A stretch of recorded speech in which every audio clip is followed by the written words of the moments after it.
and I'm chairman of the Madison County Democratic Party. First, I would like to thank all the organizers who worked so hard to put this important event together and for asking me to speak here today to address an important issue that affects all Alabama citizens. Now, significantly, this last week, citizens throughout the United States observed a National Day of Prayer that was first enacted by Congress in 1952. Now, as a historic and salient side note, it was 2 years later, during our nation's fear-driven battle against the rise of communism, that the words, "under God," were added to the Pledge of Allegiance.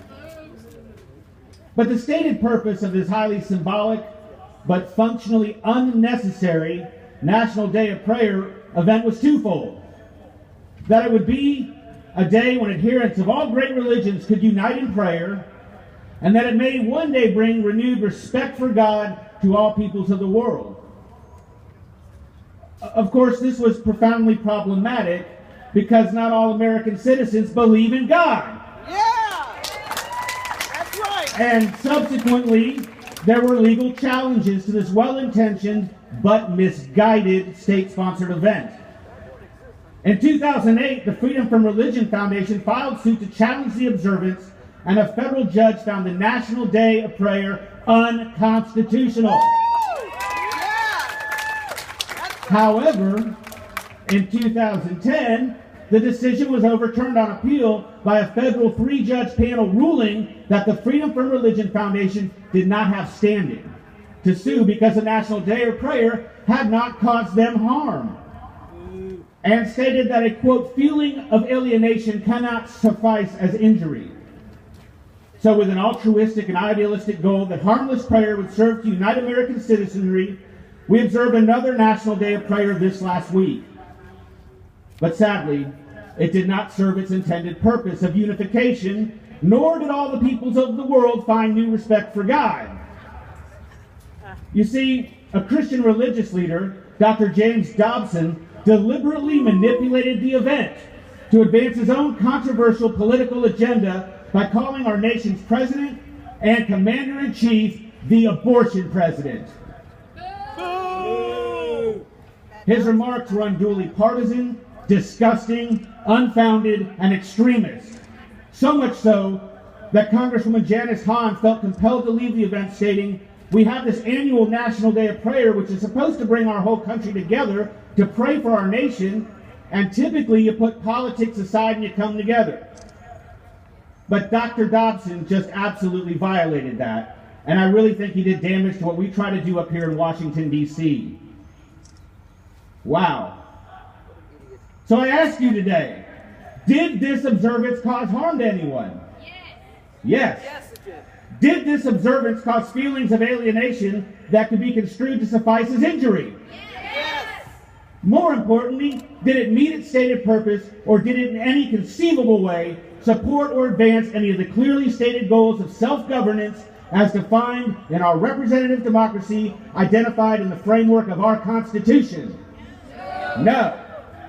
Clearly, this National Day of Prayer did not do these things, and it is obvious it has no purpose in our secular government. In fact, it fails to meet its own unachievable objectives, and in practice is actually being used and subverted by religious leaders to advance a theocratic political agenda. Folks, this was never the intent of our founding fathers. That's right. This is why Thomas Jefferson advocated that the wall of separation between church and state remain immutable and indestructible. This is why people like Alabama Supreme Court Chief Justice Roy Moore have no business working as public servants. If their only mission is to proselytize or discriminate based on their own narrow religious views. It's why Governor Bentley should have been removed from office his very first day, when he said that only Christians were his brothers and sisters. That's right. What about the Jewish children that I brought with me today to see our democracy in action? Must they endure another Christian prayer or celebrate Easter in their public schools in order to see how our secular government works? What about my atheist and agnostic friends? That's right. What about people like me, who will never share their personal beliefs in a public forum because they simply believe that these matters are private and intensely personal?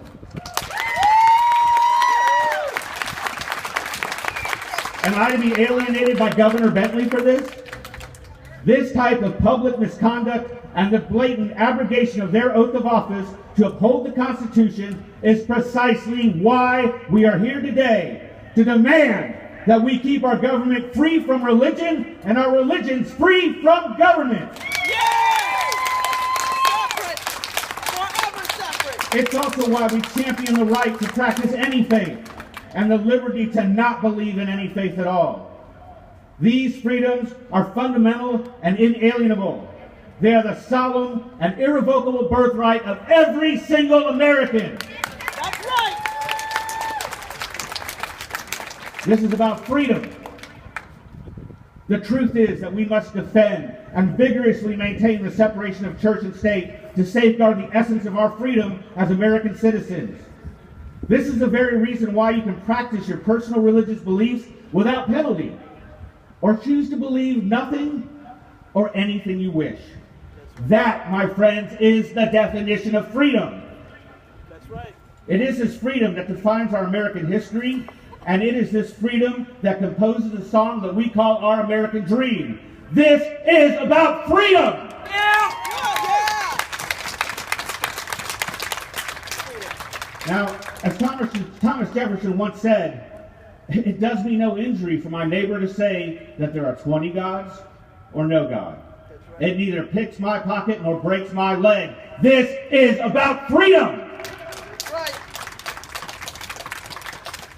This separation of church and state ensures tolerance, diversity, and respect. When the lines for self-righteousness, discrimination, and theocratic tyranny. That's right.